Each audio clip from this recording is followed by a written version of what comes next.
So welcome back. We start with the 7th chapter, the Matchless Gift, Liberation in Krishna Consciousness. If we simply worship the original person, Adi Purusha, we need not fear being misled by anyone.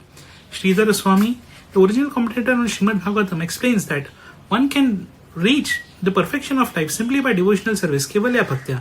One need not be dependent on any other process. Sukdev Goswami says one can put an end to misery life by one stroke, kevalya. There is no need to undergo severe penance and austerity, practice celibacy, control the mind and senses, give in charity, perform great sacrifices and become very truthful and clean. Simply by one stroke, by accepting Krishna consciousness, one immediately rises to the highest position. By just sticking to Krishna consciousness, one develops all transcendental qualities. The goldsmith uses a small hammer and taps the gold many times. The blacksmith uses a large hammer and with one stroke his job is finished. This is blacksmith's method. We take the big hammer of Bhakti Yoga and finish all material life. There is no need to undergo the many less disciplines, not to follow any other process. And actually there is no possibility of even following the other Vedic processes to perfection for existence. The Hatha Yoga process would say you have to become a strict brahmachari and sit in the forest with your body at a right angle to the ground, pressing your nose with your finger for 6 months. Who could follow such an instruction? Since such a method is not practical in this present age, the goldsmith method has to be discarded. The solution is to take the blacksmith hammer of Krishna consciousness and finish off all sinful reactions immediately. By devotional service, one has to become Vasudev Parayan, a devotee of Lord Vasudev or Lord Krishna. In other words, we have to learn how to become lovers of Vasudev. If the world takes up this Krishna consciousness, the planet is certain to be peaceful. Now the earth is quickly becoming a hellish planet, and if this Krishna consciousness is not taken up, this hellish condition will progress despite all advances in education and economic development. So those who are thoughtful should take this movement very seriously and try to understand its value. Not something manufactured by one man or a group of disciples. It's authoritative and age-old, based on the Vedic literatures and which dates back to thousands of years. Niyanam eva Bhaskara. Bhaskara refers to the sun. The sun immediately dissipates mist or fog as well as darkness. As stated, we should try to make the sun of Krishna rise within our hearts. In the Chaitanya Charitamrita also it is stated that Krishna is the sun and that Maya, the illusory energy, is the darkness. Yahan Krishna tahe nahi Maya ra adhikar. As soon as the sun of Krishna is present, the darkness of Maya immediately disappears. Without following this process, it is very difficult to overcome the ocean of darkness, Maya. We simply teach people to surrender unto Krishna, God, all fog and mist of illusion will disappear. The method is very simple. And Hare Krishna, Krishna Krishna, Hare Hare, Hare Ram, Ram Ram, Hare Hare. The more one goes on chanting, the more the darkness of many lives is dissipated. Cheto Darpana Marjanam. By chanting, one cleanses the dust from the mirror of his mind and perceives things very distinctly.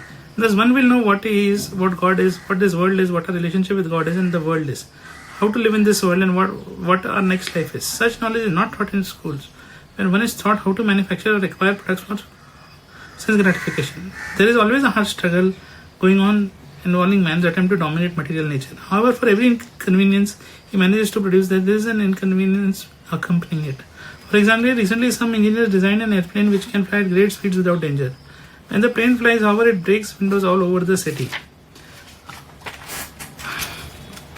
Our time is thus being wasted in constructing so many devices which give us temporary and artificial convenience at the price of a proportionate amount of inconvenience. This is all part of law of karma, the law of action and reaction.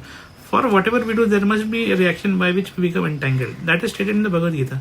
Yagnartha karma anarthya lokaham karma bandhana tad aharam karma konteya mukta sangha samachara.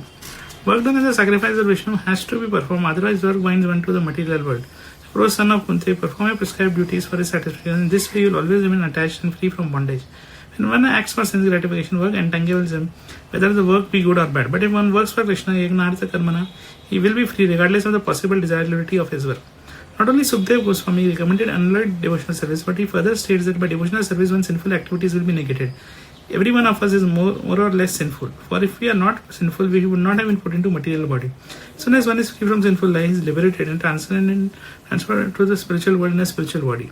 The whole process is to cleanse oneself from contamination of sinful or material life. Sukdev Goswami said, "My dear king, who are sinful can become purified from contamination by tapa abdhya, practicing austerity." Sukdev Goswami said, however, that no one can become completely purified by executing this process of austerity. There are many examples of yogi who practiced austerities but did not emerge completely pure. Vishwamitra, for example, was a Kshatriya who wanted to become a Brahmana and therefore began to practice austerity. Later on, however, he became a victim of Menaka, society girl, or of the heavenly planets. Because Vishwamitra was not pure, he became entangled with her and begot a child. Therefore, it is said that even if one performs austerities and penances, worldly circumstances are so implicating that somehow or other they will involve one or again in the material modes of nature. There are many examples of sannyasis who give up the world, renouncing it as false, saying, "Let me turn to Brahman," but they again become entangled to the work of the world. They set up hospitals and perform philanthropic work and welfare activities. If the world is false, why are they attracted to welfare activities? The philosophy of Krishna Consciousness maintains that this world is not false, but it is temporary. God created this world and He is true. So how can His creation be false? Because of this creation is of God. God is the absolute truth. The creation is also true. We simply see if others due to illusion. We simply see it otherwise due to illusion. The world is a fact, but it is a temporary fact. A person may claim something within this world to be his property, but as that is a false claim. It is a fact that it is somebody's property. It is God's property. Isha Vasha Vidam Sarvam. This doesn't mean, however, that the property is false. What is false is the claim on the property, which is based upon a puffed up false consciousness that the individual is the proprietor, the master, or God. Everyone desires to be the master or proprietor of something, and then minister, then president, and then God. When everything else fails, the living entity wants to become God. The tendency is there to want to become the greatest of all, but the fact remains that God is the greatest. Living entity is small compared to Him. The smallest is not false, and the greatest is not false. The small things that He is great, that is false. We understand from Vedic literature that Brahmana or the spirit is no Isam, smaller than an atom, and Hero Isam, greater than the greatest. So far as we conceive the space which contains the universe is the greatest, but Krishna has shown millions of universes in His mouth. The greatest of God cannot be comprehended by living entities who are part and parcel of God. As living entities, we are minute, infinitesimal, and God is infinite. Indeed, the magnitude of individual spirit is so microscopic that it cannot be seen. One cannot imagine if with this material senses. Therefore, it is said that spiritual is smaller than an atom, Anura in Samam. Since the living entities and Krishna, the Supreme Lord, are both spirit, they are qualitatively one. Quantitatively, however, the Lord is great and the living entities are small. This fact can be accepted immediately on the basis of Vedic information. In the Brahma Samhita, it is said, Yaika Nishvata Kalam Atho Valam Jivanti Loma Vilaja Jagat Andanata. Many millions will come out of the God's body when He exhales and then again disappears when He inhales. Simply by His breathing, millions of universes are created and dissolved. If this is the case, then how can the living entities claim proprietorship over anything? One position is safe only so far as he does not falsely declare himself to be God or proprietor. It becomes fashionable to claim to be God, and fools accept such claims. From Vedic literature, we understand that God is not so cheap. As long as we are not making puffed up ego-centered claims, we are already liberated. There is no need to actually seek liberation. But as long as one thinks, I am this body, he is not liberated. Liberation means knowing perfectly well that oneself is separate from the body. Therefore, Sukadeva Goswami said, Prashchitam Vimar Asanam. Develop your knowledge that will give you relief. Our knowledge is perfect. When we come to know that we are small particles of spiritual power and the God, the Supreme, the greatest spiritual identity, supplies all our necessities. Eko na bhavna yo vidita kama. By knowing ourselves as a minute particle and parcel of God, we can understand that our duty is to serve God. God is center of all creation, whole universal body. He is the enjoyer and we are His servitors. As this conception becomes clear, we become liberated. Liberation entails freedom from all false conception. It is not that upon liberation one acquires 10 hands. In Srimad Bhagavatam, liberation is defined as Mukti Hitvanta Uprupam. Mukti means to give up, and Hita Rupam denotes false conception of life. So when one is liberated in his original constitution, having given all false notions, he is liberated. Said in Srimad Bhagavatam, the acquisition of knowledge one becomes liberated immediately. That knowledge can be very easily acquired, for it's simple. God is great and I am very small. Supreme proprietor supplying all necessities and I am His servant. Who can challenge this? It is a fact. Simply under a false impression that we are this or that, and this leads us to the ultimate false impression that we are God. Yet we do not consider what manner of God we are. Small bodily disorder will send us to the physician. One who claims to be the Supreme, therefore, should be understood to have fallen to the last snare of Maya. One who is thus fallen cannot even be liberated, for he is bound by false impressions. Only when one has attained proper knowledge can he actually be liberated. The stage of liberation is also called Brahma Bhuta stage. One who has attained this stage is characterized by Sri Krishna and Bhagavad Gita by this. Brahma Bhuta Prasannatma Na Sochti Na Kanchati Same Sarve Bhuteshu Mad Bhakta Lapte Param. One who is thus transcendental suited and at once realizes the supreme memory, never laments or desires to have anything. He is equally disposed to every living entity, and in that stage he achieves pure devotional service unto me. Bhagavad Gita 18.54. Joy which follows realization arises from understanding. I was illusioned by false notions for so long. What What a fool I was. I was thinking that I was God, but now I understand I am God's eternal servant. In such realization, one attains liberation and becomes prasannatma or jolly. This is the constitutional position of the living entity. There is no lamentation when one is a pure consciousness, for he knows that he is a small part of the spiritual spark protected by the Supreme Lord. Where there is scope for lamentation. A small child feels free as long as he knows that his father is there. If my father is standing by me, so I am free. No one can harm me. Similarly, when surrenders to Krishna, he has complete faith that he is not in danger because Krishna is protecting him. One who is thus surrendered to Krishna is not subjected to lamentation or desire. Whereas one who is not God conscious simply anchors and laments. Anchors for what which he does not possess, and he laments for what he did possess but has lost. A God conscious person is not subject to any such misery. If something is lost, he knows that it's God's wish and he thinks God desired this, so it's alright. He does not desire anything, for he knows that all necessities are being provided by Krishna, the Supreme Father. As soon as one understands his relationship to God, he realizes universal brotherhood, for he understands that all men and animals, indeed all, life itself are parts and parcels of the Supreme Whole and are therefore all equal. Seeing this, one does not envy, exploit or trouble any other living entity. Thus one is a devotee of Krishna, automatically develops all good qualities, for he is in proper consciousness. Hare Bhaksha Kutakhu Madhuna Mano Rathena Sati Tahava Bhaya. One who has developed Krishna consciousness manifests all good qualities of the demigods. It is stated, Vancha Kalpa Tarubhyasya Kripasindhu Evacha. Vaishnava devotee is the ocean of mercy to others. He gives the greatest gift for the society in dire need of God consciousness. A bestows the principal gift on Mahamantra, Hare Krishna, Hare Krishna, Krishna Krishna, Hare Ram, Hare Ram, Ram Ram, Hare Hare Hare. Simply by chanting this mantra, one can remain in a liberated state. One should not think, however, that is a state of trance whereby one remains steady in lotus position in a corner for days on end. No, liberation means serving. One cannot simply say, no, I have dedicated my life to Krishna, let me remain seated in samadhi. The standard of surrender must be maintained by nishvayas serving. As one serves the Supreme Lord, Lord reveals himself within the heart. The program of devotional service to the Lord is executed from morning to night. Yet Krishna says in Bhagavad Gita that one must engage in devotional service to him 24 hours a day. It's not that we should meditate for 15 minutes and then engage in all kind of nonsense. The more we serve, the more dedicated to Krishna we become. Therefore, a person should utilize whatever talents he has for Krishna. There are 9 processes of devotional service: hearing, chanting, remembering, serving and worshipping the deity in the temple, praying, carrying out orders, serving the Lord as a friend and sacrificing everything for him. You should always keep engaged in at least one of these 9 processes. One is always engaged in Krishna's service, never becomes disgusted.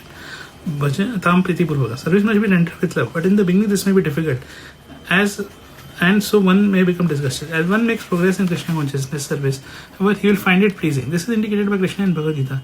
Yat tat agra visham ava pariname amatrupanam tat sukham satvikam proktam atma buddhi prasadajam. That which is the beginning may be just like a poison, but at the end is feel like a nectar. So again, on to self-realization is said to be happiness in the mode of goodness. Bhagavad Gita 18.37. That which is in the beginning may be just like poison, but at the end lies like nectar, which awakens one to the self-realization. It's said to be happiness in the mode of goodness.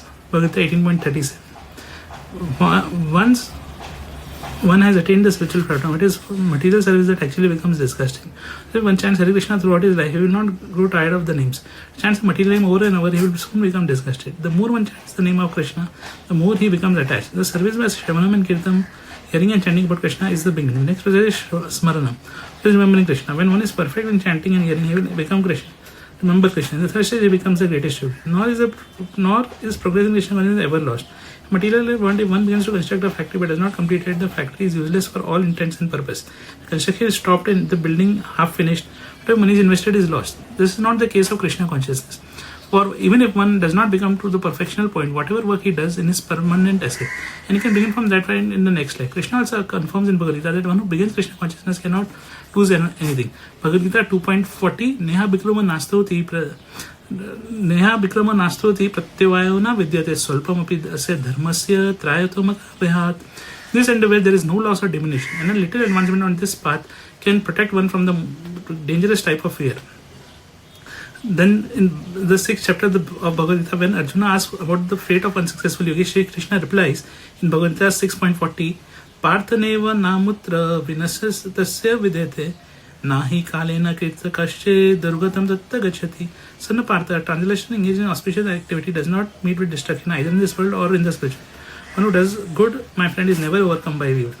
Lord thus indicates that unsuccessful yogi takes up the practice of Krishna consciousness in the next life, beginning from the point where he left off. In other words, one has finished 50% of the process in one life, the next life he begins as 51%. Whatever material assets we accumulate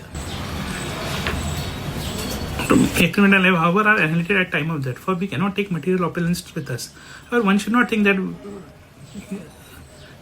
that he will do well to wait for the next life to attain Krishna consciousness. We should try to fulfill the mission of Krishna consciousness in this life. Krishna promises us that one who becomes his devotee will come to him without fear. Man mana mad bhakto madhyachi nam namaskaru mam evanshi ek satyam te pratijane apri asmi me.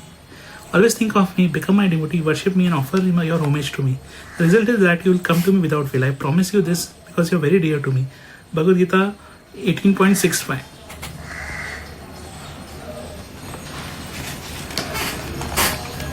When we think of coming to Krishna, we should not think that we are all be standing before a void or an impersonal bright light. Krishna, God is a person, just as we are person. But really we can understand our Father is a person, that his Father is also a person, and that his Father's Father is also a person, and so on back to the Supreme Father who must also be a person. It's not very difficult to understand. It's noteworthy that God is called the Supreme Father not only in the Vedas but in the Bible, Quran and other scriptures. The Vedanta Sutra also confirms that absolute truth is the original Father from whom everything has taken birth or emanated. It's also confirmed in the Vedas. Nitya Nityanam Chetnas Chetanam Eko Bhunam Vidite Kama. The Lord is the Supreme Eternal among all eternals and the Supreme Living Entity among all living entities. He is maintaining all others. The desires and life symptoms displayed by all living entities are simply reflection of the desires and life symptoms of the Supreme Father. In other words, our desires are born because He has desires. Because we are part and parcel of God, we have the instinct of God in minute quantity. The sex play and sex life which we see in the material world is but the permanent reflection of the love that is found in the spiritual world. The world is material because God is forgotten here. But once He is remembered, the world immediately becomes spiritual. In other words, the spiritual world is that place Krishna is not forgotten. This is also a definition of spiritual world given by Vedic literature. We must therefore plan our life in such a way that it will not be possible for us to forget Krishna for a moment. In this way, engaging in the service of Krishna will therefore always live in Vaikuntha or Vrindavan, the abode of Krishna. At present, due to our polluted consciousness, we are turning this world into a materialistic and hellish place. Because we are ignorant of our constitutional position, we have created innumerable problems, just as in dreams we create so many problems. But in actuality, there are no problems. We dream that I am in a great storm, or that I am being pursued, or that someone is taking my money, or that I am being devoured by a tiger. But actually, there are all creations of my mind. Asango ayam purusha iti shrute. The Vedas said the Purusha, the Atma or the soul, has no connection with all its dreamlike material activities. Therefore, we must engage in Krishna consciousness process to awaken from this dreaming condition. About all the fruitive laborers, speculators and mystic yogis are the bhaktas or devotees of Krishna. A bhakta can be perfectly peaceful, whereas the others cannot, because everyone but the bhakta, one has some pure love, has desire. A Shuddha bhakta is desireless because he is simply happy to serve Krishna, happy serving Krishna. He does not know or even care whether Krishna is God or not. He just wants to love Krishna. Nor is he concerned with the fact that Krishna is omnipotent or that he is all pervasive. In Vrindavan, the cowherd boys and the gopis did not know whether Krishna was God or not, but they simply loved him. Although they were not Vedantis, yogis or karmis, they were happy because they were simply village girls and boys who wanted to see Krishna. A very elevated position called Sarvopadi Vinirmuktam Tat Pravratena Nirmalam, or the stage of purity in which one is liberated from all material designations. The yogis and the jnanis are trying to understand God. They are not aware of their illusory condition. Maya Sukha Bharam Udyatem Vidundam. They are fools because they are working hard to illusory happiness. There is no question of peace of them. The jnanis or the speculators wanting to get relief from the hard work of the material world, check this material world. Brahma Satyam Jagat Mithyam. Their position is little higher than of the karmis because the karmis have taken this material world as everything. They say here we shall be happy, and their dharma or religious consists of trying to make a peaceful atmosphere within the material world.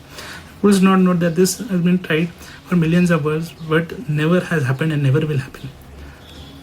How can peace in the material world be possible when Krishna, the Creator himself, says this place is meant for trouble and misery? Brahma Bhumana Loka Punaravrita Arjuna Mam Upentu Kaunteya Punarjanmana Vidyati. For the highest planet in the material world down to the lowest, all are places of misery, wherein repeated birth and death takes place. Bhagavad Gita 8.16. Dukhala Ashashvatam. Not only is this world full of suffering, but this is also temporary. One cannot simply agree to go ahead suffering the threefold miseries and stay here. Even that is not allowed. In this world, he will not only be punished by staying here, but he will also be kicked out at the end. One may accumulate a large bank balance or an expensive home, a wife, children, and so many amenities. We think I am living very peacefully, but at any day he may be told, please God. Why? He will ask, it's my house and it's paid for. I have money and job and responsibility. Why should I get out? Just get out. Don't talk. Get out. On that day, a man sees God. oh, I don't believe in God, he may think. But now here is God finishing off everything. Is that the demon recognize Krishna is that for us at that time he takes everything away from them. Why do we want to see God as death? When the demon Hiranyakashipu saw Krishna, saw him as dead person, but devotee Prahlad saw him in the personal form as the beloved Lord. Those who challenge God will see him in the ghastly aspect, but those who are devoted to him will see him in a personal form. Because everyone will ultimately see God. A person who is honest can always see Krishna anywhere, everywhere. Krishna says, try to understand me, try to see me everywhere. I of facilitating this matter, the Lord says, Rasam api kante, I am the taste of water. When we are thirsty and need a glass of water, we can drink it and feel happy. Understanding that the power of water is to quench the thirst is Krishna. Similarly, as soon as there is sunshine or moonshine, we can see Krishna. For he is Brahma Bhasmi Shashi Surya. I am the sun and the moon. At the further stage, we can see Krishna as the life force with everything. As he indicates, Punya Gandha Prithvim Cha Tejas Chasmi Bhivish Jivanam Sarva Bhuteshu Tapas Chashmi Tashuda. I am the original fragrance of the earth. I am the light and the fire. I am the life of all that lives. And I am the penances of all the ascetics. 7.9. Once we understand that all things are dependent on Krishna for their existence, there is no possibility of his ever becoming lost to us. In Bhagavad Gita, the Lord indicates that all things abide in him, both in their beginning and in their end, and also in the interim state. Itadyoni bhutani sarvantani upadharvaya aham krishnasya jagata prabha parayastatha matta partam nanyat kinchidi asti dhananjaya mahi sarvam idam prottam sutre mani gani eva. Of all that is in the material and all that is the spiritual in this world, know for certain that I am both his origin and dissolution. O conqueror of wealth Arjuna, there is no truth superior to me. Everything rests upon me. Spoils of a thread. Bhagavad 7.67. Krishna is easily visible, but he is only visible to those who are devoted to him. For those who are envious, foolish or intelligent, he obscures himself with his wheel of Maya. Naham prakash sarvasya yoga maya sarvata muda jnanathi look. And will never manage to foolish and intelligent. For them I am covered. My eternal creative potency, Maya, and the deluded world knows me not. Who am I unborn and fervent? Bhagavad 7.25. The eternal creative process or yoga Maya, says Krishna to the unreal is dissolved by love. This is the verdict of Brahma Samhita. Premanjana Rucha Bhakti Vilochina Sanatan Sadeva Hrideshu Vilo. One who has developed love for Krishna can see him within his heart 24 hours a day. Those who thus see Krishna are not anxious because they know where they are going at death. The second gift of Krishna consciousness knows that he will not have to return to this material world, take another body, but then that he will go to Krishna. It's not possible to go to Krishna unless one attains a body like Krishna, Satchid Anand Vigraha body full of eternal knowledge and bliss. One can enter into fire and not perish unless he himself becomes fire. Similarly, one cannot enter into spiritual realm in a body that is not spiritual. In the spiritual body, one can dance with Krishna in the rasa dance like the gopis and the cowherd guys. This is not an ordinary dance, but a dance of eternity. In the association of Supreme Personality of Godhead. Only those who have become purified in their love for Krishna can participate in it. One therefore should not take the process of Krishna as something cheap, but as a matchless gift bestowed upon suffering humanity by Lord himself. Simply by engaging in this process, all the anxieties and fears of one's life, which is actually revolve about the fear of death, are allayed. Thank you so much.